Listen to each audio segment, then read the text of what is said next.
Well, welcome to the Biblical Worldview Show. We are filming today in Pensacola, Florida, just a short drive from some of the beautiful beaches of Florida, those sugar white sands, and we are in Long Hollow Studios, formerly the stables of the horses that pulled the fire engines for the city of Pensacola. This historic building is now capturing the one and only Seth Gruber. Seth, welcome to the show today, sir. Thanks, Ben. So appreciate your voice and your ministry, brother. Thank you for having me on. So, a little about Seth. I know you got some of this in the intro, but Seth is probably one of the premier voices in our nation for life, specifically the life of the preborn. Seth is one of the most in-demand speakers on that topic. But understand these topics dovetail into a lot of other things. And so if you have yet to see his documentary film, it is called The 1916 Project. And today we're going to look at that film, but we're also going to talk about some other things. We're going to talk about really the root source of culture. And I promise you, Seth is the guy on these issues. Like, he is the man. And so we'll kind of reveal some of these as we're going. But Seth, I'm really excited. So our people watch the Biblical Worldview show because they believe in biblical worldview shaping. They want to think of life through the lens of Scripture. And so my question is kind of a softball to some degree as we start out. But is worldview directly connected to the societal problems we face? In other words, is there a difference? Like, can someone, like, worldview may be irrelevant, our society, they're not connected, or are the problems we face really core worldview issues? What do you think, Seth? Well, thank you, Ben. You're the man, dude. Well, listen, ideas have consequences and bad ideas have victims. Okay. And probably nowhere is that more true today than the issue of abortion. And let me tell you what I mean by that. Okay. They won't define marriage, therefore they won't protect it. They won't define a baby, therefore they won't protect them. They won't define a woman, therefore they won't protect her. Pay attention. Okay? This has been a war against reality from the very beginning. It's been a war against words. Beware of logogogues and lexicographic molesters. And I'll repeat that for your listeners who just tuned out. Logogogues, word tyrants, and lexicographic molesters, those who rape the English language to make it mean what they want it to mean. The war against language, the war against terms, definitions, brother, is a war against reality itself. There's this great passage in Alice in Wonderland, right? Boy, are we through the looking glass in 2024, Ben? And I expect this book to be banned soon in America's public schools, along with 1984 and Animal Farm. But anyway, so there's a scene, and Alice is talking to Humpty Dumpty, Ben. And Humpty Dumpty says, when I use a word, it means precisely what I choose it to mean, neither more nor less. And Alice says, can you really make words mean so many different things? That's all. And Humpty Dumpty says, the question is, which is to be master? That's all. In other words, Humpty Dumpty seems to be saying, Ben, who knew that we would open up with Humpty Dumpty? Huh? Are we to master language, or is language to master us? Which is to be master? That's all. It's this incredibly sort of fascinating and prescient scene in Alice and Wonderland. If language is objective, Ben, if language is true, then words are pointers. And here's what I mean by that. When I say man, I actually don't mean woman. I know that's quite shocking. But so man is a pointer. That word points to, Ben. It points to Ben. Man. It refers to something that exists in the real world. Okay. When I say woman, I don't mean man. So that those words point to, they refer to something that actually exists. So if language is to master us, then it means that there is an objective external reality that exists apart from my personal subjective preferences and desires.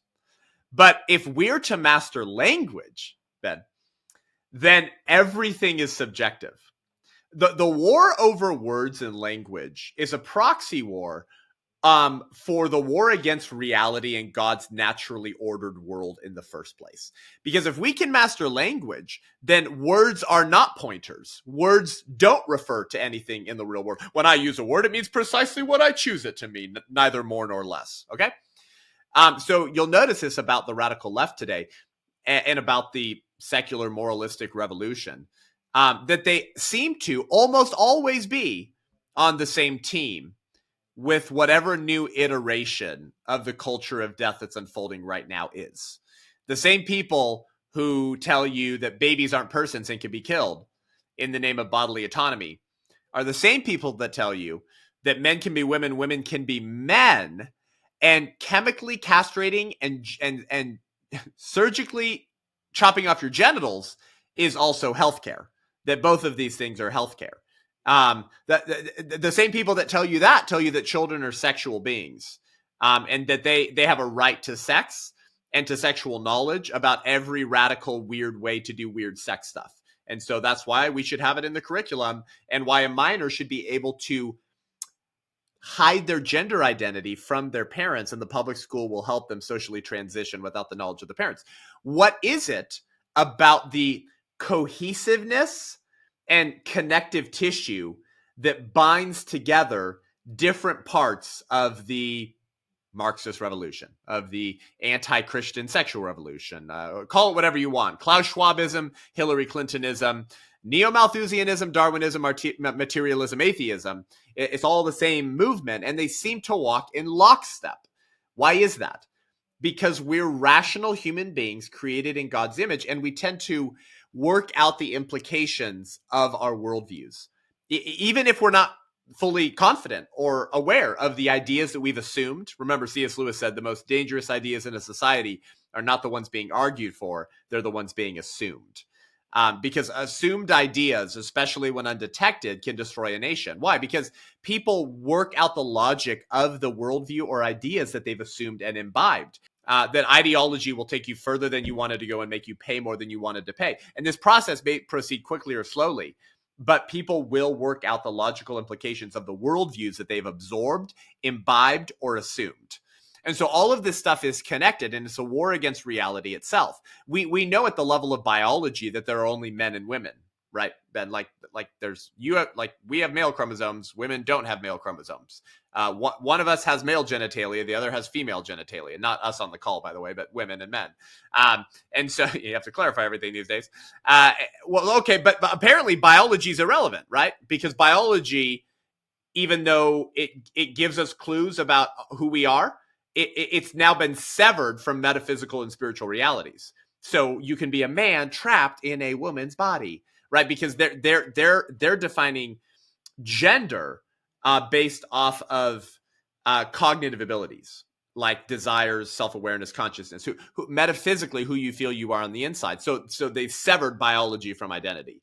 With abortion, they say the baby can be killed, but wait a second, every secular bioethicist basically in the country, bro, admits that human life begins at conception. Secular, non-Christian bioethicists and biologists say human life begins at the moment of conception. Okay, so it's a human? Yeah, but they can be killed, see, because it's not a person. Wait, why aren't they a person? Why? Because they've severed biology from identity.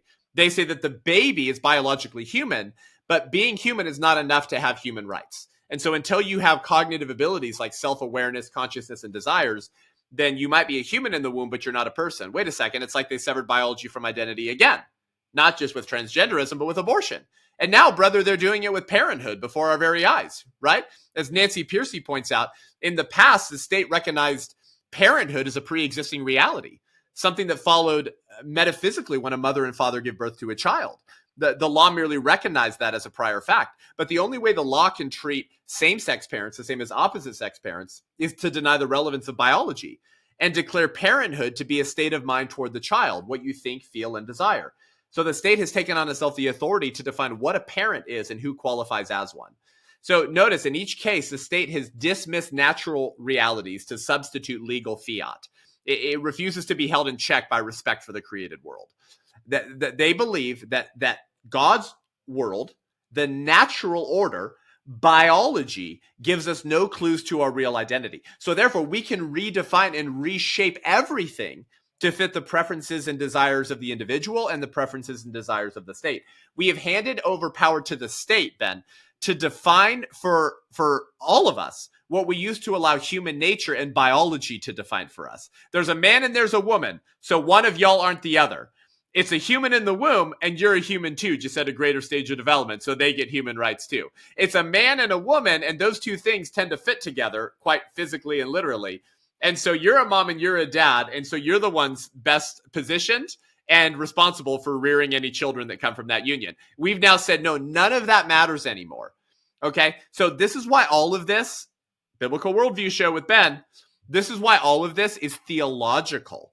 It's all spiritual. We didn't become political. They redefined the terms of engagement and labeled everything that is fundamentally theological, biblical, and spiritual as political to keep the politically impotent pastors silent who have read too many Rick Warren and Tim Keller books and are still under the spell of the Johnson. So I want to get there. But that basically that is the whole point in a nutshell. I do want to say we started off with this incredible like juxtaposition of you have Alice in Wonderland and words like logogogs, and I'm like, this is what you get with Seth Gruber. You get simple fun fairy tales mixed with some of the most some of the best one of the best ideological minds on our side. I'm glad you're on our side, by the way, Seth. Like, this is what I love about Seth. Have you ever heard of, just a little rabbit trail, have you ever heard of Dave Portnoy? Like, do you know the guy who does all the pizza reviews? Okay, so Dave will rarely ever gives an 8. Good pizza is at a 7 on a scale of 0 to 10. It's a 7. Like, great pizza is an 8. And I told my wife, I said, if I were gonna give Seth a grade, he's like one of the few speakers that I know that is a 9. And I mean, seriously. And it's like, nice, you just come out of the gate like, I love it. Okay. Homeschooled. Oh yeah. Well, that's on here. That's one of my questions. So I don't know if we're going to be able to get to these because Seth has so much stuff. But it's interesting. Well, it's your fault. You had to open up asking me some massive 30,000-foot political view question, so it's your fault. Well, the idea was to start here and then land the plane.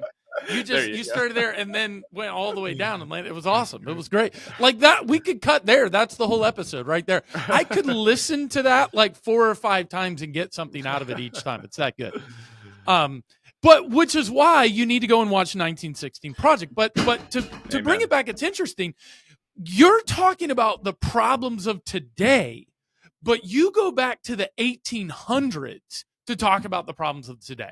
LGBTQ, gender non-conforming, LGBTQ, transgender, LGBTQ plus people. Happy Pride, everyone.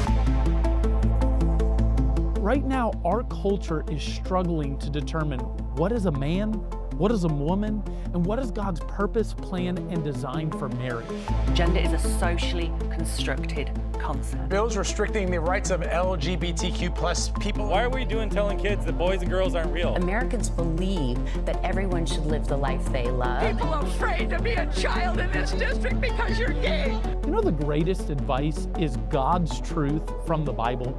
And when we discover what the creator of the universe says, we can know what the creator wants us to do.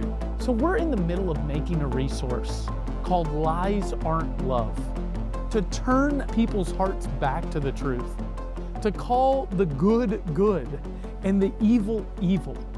And really, isn't it true that real love speaks what is true? Our Lies Aren't Love resource deals with the LGBTQ issues in light of the truth of God's Word. It's not a resource that is unkind in any way, but rather with patience and kindness approaches what the Bible says and how we can patiently and lovingly speak that truth to those we disagree with.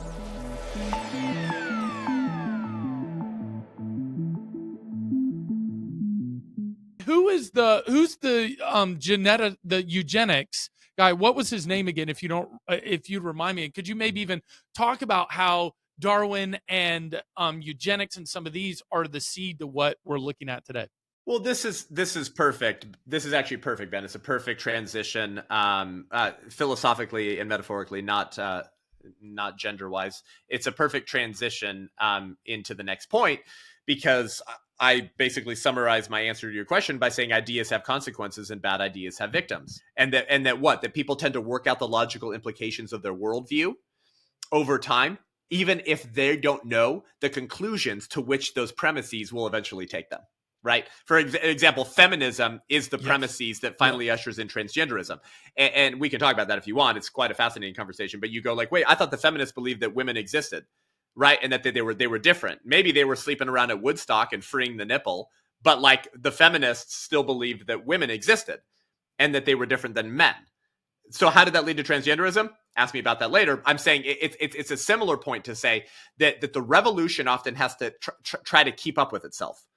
That the radical revolutionaries on the left, who are always, by the way, how do you know who the true radicals are? Because it's not Tulsi Gabbard, right? It's not Russell Brand. It's not Joe Rogan, right? I think some of those people have some really bad ideas. Like Joe Rogan's pro-abortion. He thinks same-sex marriage is a thing. Same-sex marriage is not a thing, by the way. It's just a word that's a phrase they came up with. There is no such thing as same-sex marriage. It's actually a misnomer. Anyways, but are they ushering in the revolution right now? Are they on the breaking edge of whatever the revolution is ushering into America? No, they're not, right? But the revolution can't keep up with itself, because the radicals who are pushing forward the revolution keep coming up with another asinine, insane idea, and they start losing other leftists who are like, "Whoa, I'm not prepared to go that far." but many of the people on the left are. So what is it about those ideas that tend to unfold the next step of the secular, moralistic, anti-God, neo-Marxist, neo-pagan, replace Christianity with paganism revival? What is it about that causes them to go from no-fault divorce laws to abortion to same-sex marriage to transgenderism to boys in the girls' bathroom? If you understand the ideas, okay, and you study ideas, then the next step of the revolution doesn't just make sense, but we can predict it. We can predict it. And that's the importance of studying history. Okay. Hilaire Belloc, G.K. Chesterton's best friend. They were such good friends, they called them Chester Block. Hilaire Belloc said, to comprehend the history of something is to unlock the mysteries of its present, but more, to discover the profundities of its future. What does that mean? It means that when you comprehend the history of something, you'll be able to understand what's happening in the day you're living in now. But also, you'll be able to predict where this goes in the future, where what goes, the ideas, the culture, where this goes in the future if nothing changes, if those ideas are left unchallenged and not torn down. So that's the importance of my film and project. Now, your question was about Darwin and the father of eugenics. Before we jump there, can I give an example? And this is a perfect example. So, this is an example, actually, of everything if I could give an example. Darwin's a great example, but I actually did this. So I don't know where you were at with gender identity. But in 2010, I spoke at the Florida Association of Christian Colleges and Schools, their big convention, and I made this prediction that gender identity would be the greatest struggle of Gen Z. Now, at that time, Gen Z wasn't even on anyone's radar. You say, well, not only were they not on anyone's radar, but this is 4 years pre-Oberfell. And what I did was I went back to the 60s and 70s. What? Did you say Obergefell? The 2014 Supreme Court decision about marriage, Oberfeld, right? Yes. No, Obergefell. Yeah. Yes, that one. Yeah. Thank you for the correction. Obergefell. But I went back to the 60s. Yeah. I went back to the 60s and 70s and looked at what they were talking about in higher education. Looked at John Money. that formulated the millennials worldview. And then I said, well, if that's what formulated all we have to do is go to the 80s and 90s and see what sociologists are talking about to make predictions about Gen Z. And what do you know? 1988 doing gender, and then through the whole 90s. It was like mind blowing to me. And that's what you did. So sorry, back to Darwin. But yeah, I mean, like this is stuff that I love doing. So a lot of the history of my film and book, it's a book as well for your listeners. It's not just a movie. The book is called The 1916 Project, The Lying, the Witch, and the War We're In. And it's only 170 pages, but it's got 230 citations. It'll rip your face off. It'll Holy Spirit pill you. One of the number one responses I've gotten from people who've read the book, actually, Ben, is thank you for all the citations. One of the biggest responses I've gotten from the book is you made such seemingly outlandish, shocking claims, Seth, that I wasn't sure I could defend your claims in the book. And then I went to the citations and it's all there. And so the book goes a lot deeper than the film, Ben, because it's a 75-minute documentary, The 1916 Project, but I could have made it 3 hours, but then no one would have watched it. So I put everything else into the book, and the book is quite a bit more shocking even than the film. But how we went from the first population reductionist weirdo to abortion on demand through point of birth for any reason or no reason at all, funded by the taxpayer, is quite shocking. And this is proof of what I've said for the last 25 minutes. That the revolution can't keep up with itself.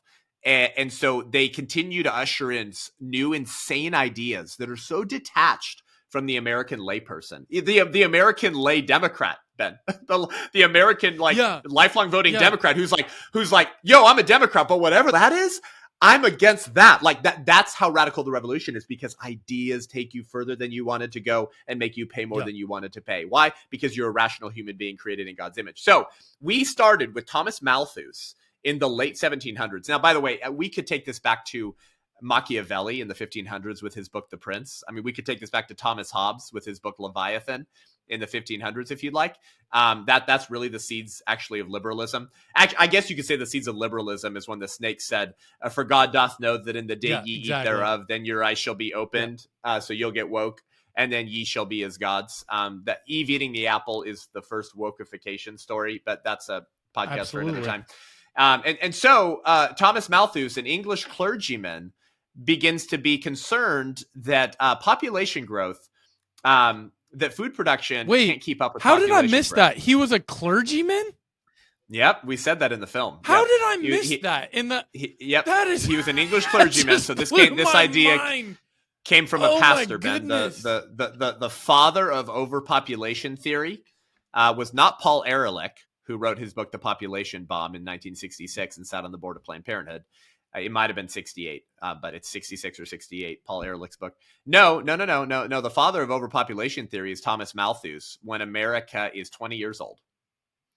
And he writes a book predicting chaos and starvation if very radical and specific measures are not taken to reduce the world population.